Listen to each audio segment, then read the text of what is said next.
Right చూద్దాం. ఇక పత్రికలలో ఉన్నటువంటి వార్తలను ఒకసారి చూస్తే ఇక్కడ కృష్ణాలో మరిన్ని జలాల వినియోగమే లక్ష్యం, తెరపైకి కొత్త ప్రాజెక్టులు, బేసిన్లో భవిష్యత్ అవసరాల దృష్టిలో ఉంచుకొని ఉత్తర్వులు, బ్రిజేష్ కుమార్ ట్రైబ్యునల్ ఎదుట వాదనలు వినిపించనున్న ప్రభుత్వం, ఆ దిశగా నీటిపారుదల శాఖ ముమ్మర కసరత్తు, గతంలో అధ్యయనం సమగ్ర ప్రాజెక్టు నివేదిక తయారీకి ఉత్తర్వులు ఇచ్చి ముందడుగు పడని ప్రాజెక్టులపై రాష్ట్ర ప్రభుత్వం దృష్టి సారించింది. అయితే ఇప్పుడు రేపు మల్లన్న మరిగా మన పార్టీ ప్రారంభం ఉంది, ఈ పత్రికలలో మరి వస్తుందా అంటే చూస్తారు కదా మీరు ఈ పత్రికల సంగతి. తయారీకి ఉత్తర్వులు ఇచ్చి ముందడుగు పడని ప్రాజెక్టులపై రాష్ట్ర ప్రభుత్వం దృష్టి సారించి కృష్ణా ట్రైబ్యునల్ ఎదుట తమ వాదనలకు బలం చేకూరేలా వినియోగంలో ఉన్న ప్రాజెక్టుల కింద అదనపు నీటి కేటాయింపులు, రిజర్వాయర్ల సామర్థ్యం పెంపు, కొత్తగా చేపట్టడానికి ఉత్తర్వులు ఇచ్చి కార్యరూపం దాల్చని ప్రాజెక్టులను కదిలించాలని నిర్ణయించింది. ఈ నెల 23 నుంచి బ్రిజేష్ కుమార్ ట్రైబ్యునల్ ఎదుట వాదనలు ప్రారంభం కానుండగా ఈలోగా సుమారు 294 టీఎంసీల కేటాయింపులపై ఉత్తర్వులు జారీకి కసరత్తు జరుగుతుంది. ప్రస్తుతం ప్రాజెక్టుల చీఫ్ ఇంజనీర్లు ఈ పనిలో నిమగ్నమై ఉన్నారు. గత ప్రభుత్వం 2021 జూన్ 24న ఇచ్చిన జీవోలో మార్పులు చేసి కృష్ణా బేసిన్లో భవిష్యత్ అవసరాలను దృష్టిలో ఉంచుకొని ఉత్తర్వులు జారీ కానున్నాయి. ఇటీవల సీఎం రేవంత్ రెడ్డి వద్ద జరిగిన ఉన్నతస్థాయి సమావేశంలో తీసుకున్న నిర్ణయం మేరకు నీటిపారుదల శాఖ కసరత్తును ముమ్మరం చేసింది.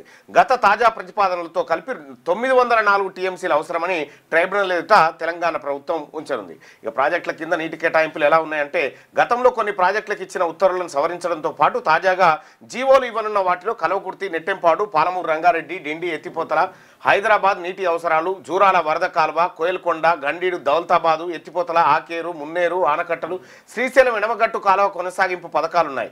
గతంలో ట్రైబ్యునల్ ఇచ్చిన ప్రతిపాదనలు కొన్ని ఉన్నా వాటి సామర్థ్యంలో మార్పులు జరగనున్నాయి. సంబంధిత వర్గాల సమాచారం ప్రకారం ఆయా ప్రాజెక్టుల కింద కేటాయింపులు ఇలా ఉన్నాయి. అధికారిక ఉత్తర్వులు వెలువడే నాటికి మార్పులు జరిగే అవకాశం ఉంది. కలవకుర్తి కింద అదనంగా 13 టీఎంసీలు తీసుకోవడానికి వీలుగా హెడ్ వర్క్ నిర్మాణం, నీటి వాడకానికి తగ్గట్టు కాలువల సామర్థ్యం పెంపు, 20 టీఎంసీలకు నిలువ అంటూ ఒక వార్తను చూస్తాను. ఈ కృష్ణా బేసిన్కి సంబంధించి ఇప్పుడు ఎవరైతే దీని మీద చర్చలు పెట్టాలనుకుంటారో ఈ నాయకులంతా కూడా మహబూబ్ నగర్ జిల్లా నాయకులు ఉన్నప్పుడే కృష్ణా నదికి కావాల్సిన మోసం జరిగింది. వీళ్ళంతా కలిసి చేసింది, కొత్తగా ఏం లేదు. ఇప్పుడు మనం ఈ టీఎంసీలు బేసిన్లను మాట్లాడుకుంటుంది కేవలం కమిషన్ల కథా కార్ఖాననే, ఇంకొకటి ఏం కాదు. ఇడ కమిషన్లు ఎట్లా వస్తాయి, ఎట్లా పోతాయి, ఏం కథ అనేది లెక్క తప్ప ఇంకోటి కాదు. ఇక్కడ కృష్ణా బేసిన్కి సంబంధించి మొత్తం కృష్ణా నదికి సంబంధించి జరిగిన మోసం ఒక్కసారి వివరిస్తాను నేను. కృష్ణా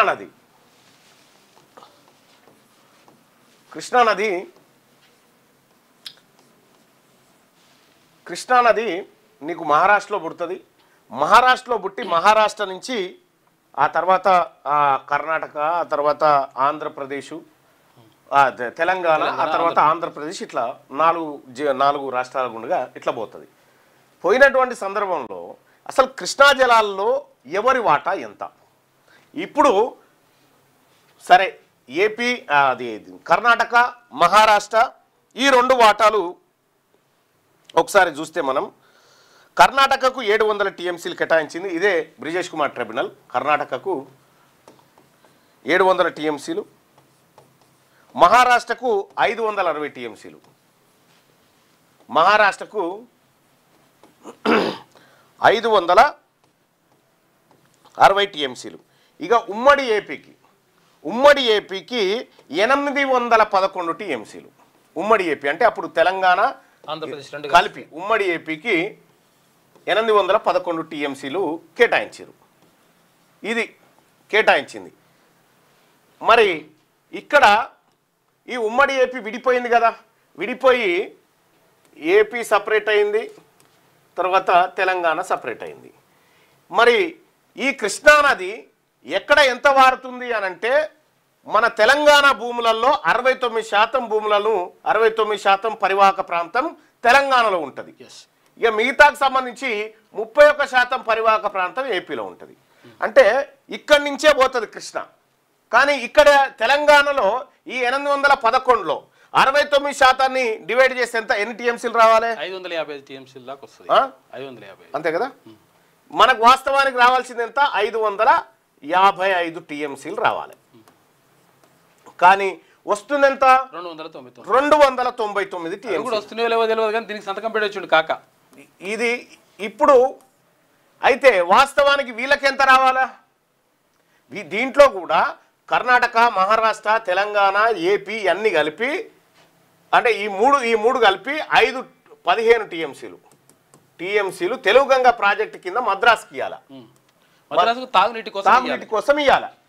అయితే పోతిరెడ్డిపాడు నుంచి తీసుకపోయి ఇవ్వాలి. కానీ ఇక్కడ జరిగిన మోసం ఏంటంటే ఇప్పుడు రేవంత్ రెడ్డి గారు చెప్తా ఉన్నారు కదా, ఈ ప్రాజెక్టులన్నింటిని మేము ఇట్లా చేస్తాం అట్లా చేస్తాం. 42 సంవత్సరాల కింద మొదలు పెట్టినటువంటి ఎస్ఎల్బిసి పొక్కనే ఇల్లు తవ్వలే. 14 కిలోమీటర్లు 10 కిలోమీటర్ల పొక్కనే తవ్వనటువంటి పాలమూరు పాలకులు వీళ్ళు మొత్తం ఇప్పుడు కృష్ణానదిలో అదనంగా టీఎంసీలు ఎట్లా వాడుకోవాలని ఉన్న టీఎంసీలు వాడుకునే దిక్కులేదు. ఇక్కడ మనకు రావాల్సినటువంటి వాటా ఇది, వస్తున్న వాటా గిది ఏనాడని అడిగినామా? ఏపీతో ఎందుకు అడుగుతలేం మనం? ఎందుకు అడుగుతలేదు ఈ మాట? పోతిరెడ్డిపాడు కాడి నుంచి 15 టీఎంసీలు మాత్రమే తీసుకపోవాలి. కానీ పోతిరెడ్డి దగ్గర నుంచే 300 టీఎంసీలు ఎత్తుకపోతుంది ఏపీ. 300 టీఎంసీలు, 15 టీఎంసీలు ఎక్కడ, 300 టీఎంసీలు ఎక్కడ? ఎంత కారవ పోతుంది ఎరికేనా? అసలు శ్రీశైలం ప్రాజెక్టు ఉన్నది కరెంట్ ఉత్పత్తి కోసం. కరెంట్ ఉత్పత్తి కోసం ఉన్న శ్రీశైలం ప్రాజెక్టు నుంచి ఇప్పుడు తీసుకుపోతుంది 300 టీఎంసీలు ఎత్తుకపోతుంది. ఇగో పోతిరెడ్డిపాడు కాలువ ఎట్లా పోతుంది అంటే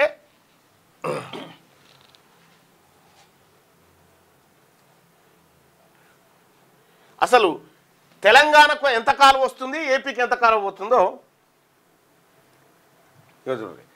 ఇగో ఇది ఏపీకి పోతున్నటువంటి 50 వేల క్యూసెక్కుల వాటర్ ఇది ఇట్లా వెళ్ళిపోతుంది ఏపీకి. తెలంగాణకు వస్తున్న కాలువ ఇగో గిది, ఇగో గింత. తెలంగాణకు వస్తున్న కాలువ ఇగో గిట్ల వస్తుంది, ఏపీకి పోతున్న కాలువ ఇగో గిట్ల పోతుంది. ఏపీ వాటా ఎంత? కేవలం 31% పరివాహక ప్రాంతం. కానీ తెలంగాణ భూములకేని పోతుంది కృష్ణానది, తెలంగాణ భూములు వారాయి. ఇదే పాలమూరు జిల్లా నుంచి పెద్ద పెద్ద నాయకులు పాలమూరు జిల్లా నుంచి ఉండి కనీసం పాలమూరు జిల్లాకు నీళ్లు మళ్లించలేకపోయారు. ఉన్నది ఒక్కటే జూరాల ఒక్కటే ఉన్నది. జూరాల తర్వాత శ్రీశైలము, ఆ తర్వాత అక్కడి నుంచి మనం కేవలం 1500 క్యూసెక్కులు మన చెరువు వస్తుందిగా గిత్తత గా కాలువ మనకు ఇగో ఇట్లా సముద్రాలు నిండినట్టుగా వాళ్ళకు పోతా ఉంది. అది వీళ్ళు సప్పుడు చేయరు, వీళ్ళు సప్పుడు చేయరు. 555 టీఎంసీలు దక్కాల్సిన తెలంగాణకు 299 టీఎంసీలే దక్కుతా ఉంటే వాళ్ళకి ఏం పోయింది? సంతకం కూడా పెట్టొచ్చిండు కాక. కేసీఆర్ సంతకాలే పెట్టి వచ్చిండు కదా, కేసీఆర్ సంతకాలు పెట్టి వచ్చిండు. ఇవాళ ఈయన వాదిస్తా అని చెప్తా ఉన్నాడు. ముందుగానే ఎస్ఎల్బిసి పూర్తి చేస్తే ఉమ్మడి నల్గొండ జిల్లా సస్యశ్యామలం అవుతుంది. పాలమూరు జిల్లాకి ఎక్కడికి వస్తుంది? డిండి ద్వారా. అక్కడనో ఇక్కడనో ఖమ్మం దాకా పోతాయి. ఇవి చేయరు. ఆల్రెడీ తయారైన ప్రాజెక్టును ముట్టుకోరు. ఆ పిల్లలు తీయరట, కొత్తవి కడతారట. కొత్తవి కడితే కమిషన్లు వస్తాయి కాబట్టి కేవలం కమిషన్ల పంచాయితే వీళ్ళది. ఆయన కాళేశ్వరం బట్టి కొట్టిండు, నేను మూసిని బట్టి కొట్టాలి, ఇంకా కొన్ని ప్రాజెక్టులు మొదలు పెట్టాలి, కమిషన్లు కొట్టాలి. ఇగో ఇదే కథ. వీళ్ళు నీళ్ళు ఇవ్వడానికి ఏం లేరు, మొత్తం ఇదే దోపిడీ. ఈ దోపిడీకి దిగబడ్డారు. అందుకోసమే మరి మన తాన్ నుంచి వారేటువంటిది, మన తాన్ నుంచే వారుతుంది కృష్ణ. కానీ మన వీళ్లకు నీళ్లు రావు. తెలంగాణ ఉద్యమంలో ఏం చెప్పుకున్నాం? మన నీళ్లు మనకు రావాలన్నాం. మన నీళ్లు మనకు రాకపోగా ఉన్న వాటాలోంచి సగం ఖాళీ అయ్యి ఏపీకి పోయినాయి. అంతే.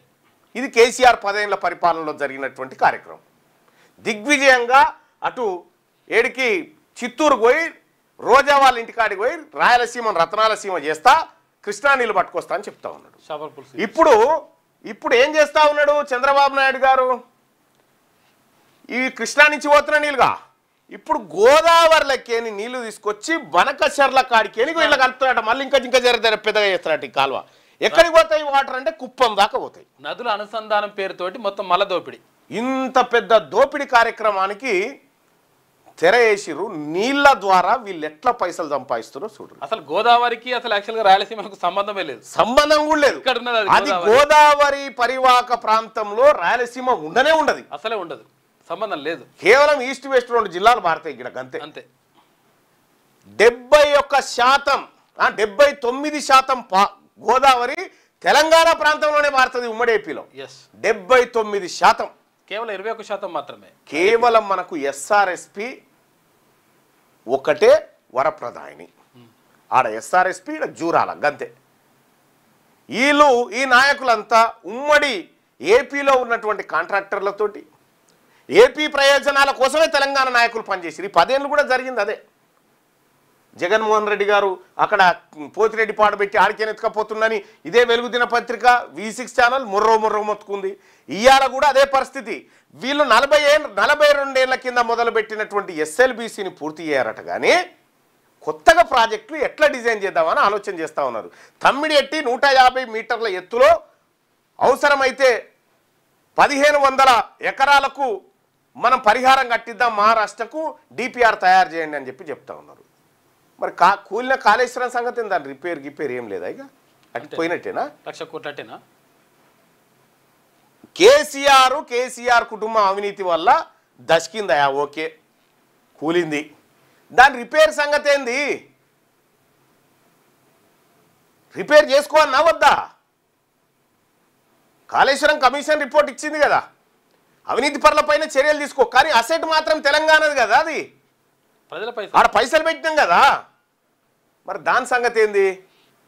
అది ముట్టుకుంటే పైసలు ఏడొస్తాయి, రావు కదా. కొత్తగా కట్టాలి, మళ్ళా కొత్తగా కట్టాలి, కొత్తగా కమిషన్లు కొట్టాలి. ఇగో ఇది కార్యక్రమం జరుగుతుంది తెలంగాణ రాష్ట్రంలో. ఇగో ఏపీకి పోయే నీళ్ళు ఎట్లా పోతున్నాయి వరద, తెలంగాణకు వచ్చే నీళ్ళ వరద చూడ కాలువ, పిల్ల కాలువ. అందుకోసమే ఇలా బండారం అంతా బయట పెట్టాల్సిన సమయం వచ్చింది. పెడదాం. మీ వ్యాపారం అభివృద్ధి కావాలని కోరుకుంటున్నారా? అయితే వెంటనే కీనోస్ని సంప్రదించండి. Schools, colleges, banks, shops, office promotions, land promotions, political promotions, restaurant promotions, hospital promotions, పుట్టినరోజు వేడుకలు, శుభకార్యాలు, వ్యాపారాలు ఏవైనా, సందర్భం ఏదైనా ఇప్పుడే కీనోస్ ద్వారా తెలియజేయండి. మీ వ్యాపారాన్ని అభివృద్ధి చేసుకోండి.